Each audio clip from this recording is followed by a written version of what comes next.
Hey Hugo, thanks for joining us on Leadership Insights. Really impressed and intrigued by the moves recently by you and your team to evolve your business, or at least sort of move into this hand sanitizing or cleaned up operation, which is clearly much needed, and also really interested in how it's a bit, that decision was made. So obviously your traditional business, which is providing mobile phone charging solutions to pubs, bars, events, and the leisure industry, was massively impacted by the lockdown from COVID. And yet really quickly you've come up with this alternative solution, at least that's a temporary solution. Can you just share a little bit about how that came about and how quickly and how you're able to pivot and change even manufacturing from one sort of solution to another so quickly? Yeah, sure. So it was just over a month ago. We were doing fantastically well as a network. We'd hit our highest week ever of revenue, and we were expanding across Germany, Netherlands, and obviously the UK as well as our home territory. Yeah. And unfortunately, we were obviously hit by coronavirus pretty hard. Our exposure to the kind of places that you go to relax, hang out, shopping centers, the pubs and bar industry as well, restaurants, cafes, kind of all of the places that were first to be closed were our top performing venues. And we quickly realized that this was going to affect us even before the revenue from the network started to drop off. As you can imagine, we're now at about, I think it's 98% lockdown in terms of our kind of revenue performing stations across the network, and it's just not a great time to be trying to rent batteries because people are just not out and about, and that's when you need to borrow a battery. So I guess it was just over a month ago. We were set to do a big rollout of stations to a number of the kind of top airports in the UK, train stations, and then some more shopping centres as well. And the 150 units were ready in the UK, ready to be rolled out to those locations. And we came to a kind of crisis meeting about how we were going to react to this. And we thought it's not sensible to be sending these drivers out to try and install these because, by the end of this week, we might be in lockdown. And we turned out to be correct. Obviously, Boris announced on, I think it was the Saturday or the Friday of that week, and our call was correct. And then throughout that weekend, we started discussing how we could actually get through this. And we came to the idea. It was Charlie, co-founder of Charged Up. He came to this brilliant idea of converting those 150 units to hand sanitizer stations. Because as you can imagine, all of the venues that we supply already, we're in a number of the top pub chains in the UK, restaurant chains, shopping centres, airports, all of these kind of locations. They're trying to keep their customers safe, their staff safe as well, and then give a level of confidence as they start to reopen that not only are the customers safe to go back, but they can go back and not get infected with COVID-19. And from that kind of idea and that hypothesis, we decided that we would convert those 150 stations to hand sanitizer stations. So we used a UK manufacturer that we've been working with for around a year now.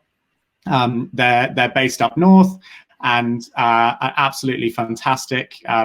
And they basically converted those stations for us. And before the stations were even converted, we'd already sold all of those units to a number of different clients, ranging from some of the kind of food providers that are still open. So providing delivery food, and then we provided them to their warehouse staff. Some of the biggest shipping companies in the world, we've provided them to their UK warehousing facilities. We've also provided it to the biggest retirement center in the UK, and they're actually rolling out, I believe, today to their locations. So that's around 200 units now. And now we from that initial product, which was very suited to the charging, we've kind of created a much more price competitive model that is kind of a standalone unit specifically designed for hand sanitization, and we're now selling that across the UK, and we've got massive interest in that product. So yeah, it's been a pretty roller coaster couple of weeks. Yeah, and what I'm really intrigued about is, let's not underestimate it's been tough, but none more so than your business. As you say, 98% of your venues or potential market closing down pretty much instantaneously. A lot of people would have battened down the hatches, looked at the furlough plans and business loans and everything. I'm not saying that you wouldn't have done that, but to be, how did you and Charlie and the rest of the team, really, was there intent of maybe we should just batten down the hatches for a bit, or was this really something that let's go and do this, and this was a longer term business opportunity? Sure. I wrote a post on LinkedIn about kind of the stages of what we did, but of course the first stage as a venture backed business, we have to protect the runway of the business. Yeah. So we've had to make significant cost cuts across the business, renegotiating with suppliers, and we have some of the staff on furlough as well. And we're trying to make use of all of these different government schemes and support that's available to us. Yeah. But what we kind of out of that, I guess it gave everyone that kind of extra bit of motivation to bring back the revenue, to bring back the business for ourselves. And I think it helped, a bit of fire, blazing behind us, happen a lot quicker. Yeah. So yeah, I'm pleased to say that the cost cuts that we did, give us way into 2021 in terms of cash runway.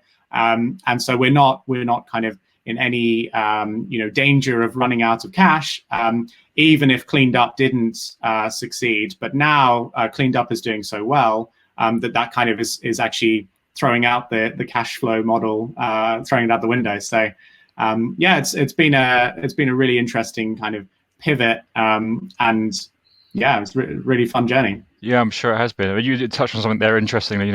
What they say, innovation, necessity is the mother of innovation. So yeah. So you've come through that. So looking now, again, nobody knows exactly what's going to happen, but certainly I can see that as we do come to easing of lockdown, it's likely to be over a period of time, and therefore surely there would be an opportunity in the plan to have the hand sanitizers and the battery charging available to clients in the future. That's it. Yeah. So ultimately we're selling to the same people, and a lot of the clients that we've been trying to get into for the phone charging service have now opened up the doors and are having conversations with us about the hand sanitizer solution. And what's great is that we're being incredibly competitive with the pricing. We're not charging people through the roof like I think a lot of people are in terms of the hand sanitizer world. Yeah. There's a lot of cowboys out there, unfortunately.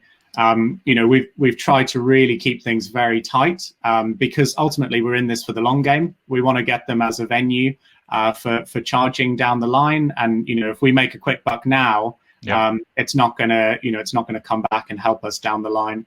And we do see this as a more long-term issue, actually. I think we've seen the trends that have happened in Asia, when the viruses of previous years have come through.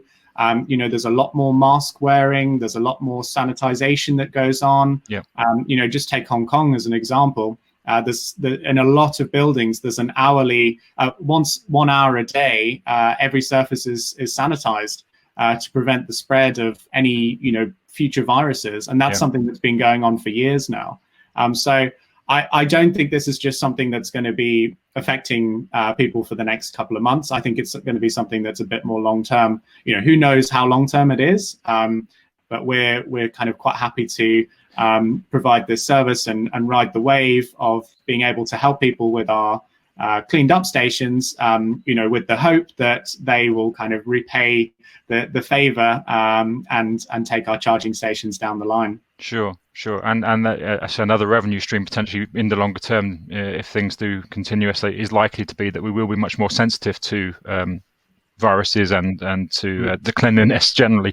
Just to finally touch on, you said you had over a weekend the team sort of discussed this. How did the team, in the broader context, sort of follow the opportunity or respond to the pivot? It's not necessarily a logical conclusion if you're providing battery stations to think, oh, let's do hand sanitizing. You can see the logic afterwards, but it's not necessarily something that everybody would have thought of. So how did you sort of engage with the team, and how did they respond to the pivot?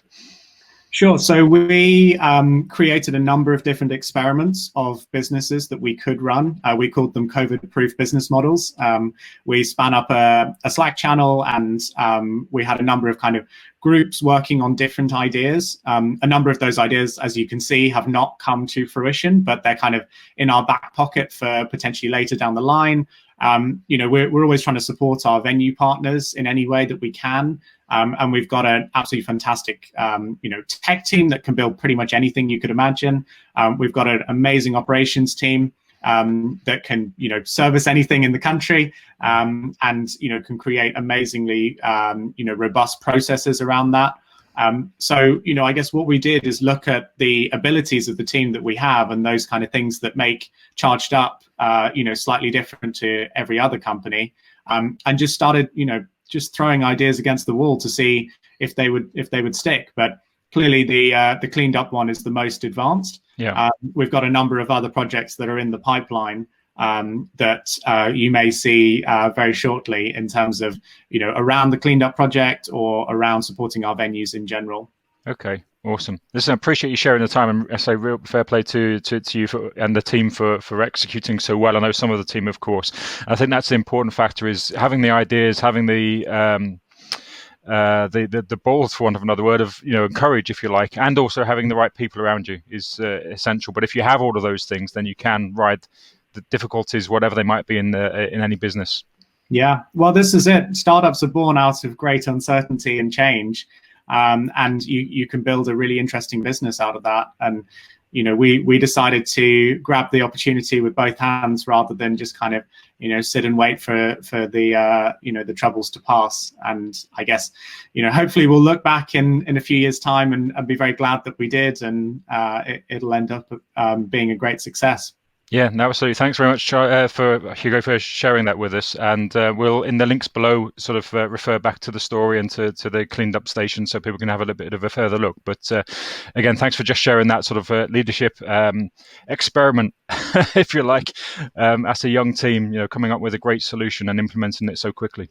Yeah, great stuff. Thank you so much. Cool. Thanks, Hugo. Cheers. Bye.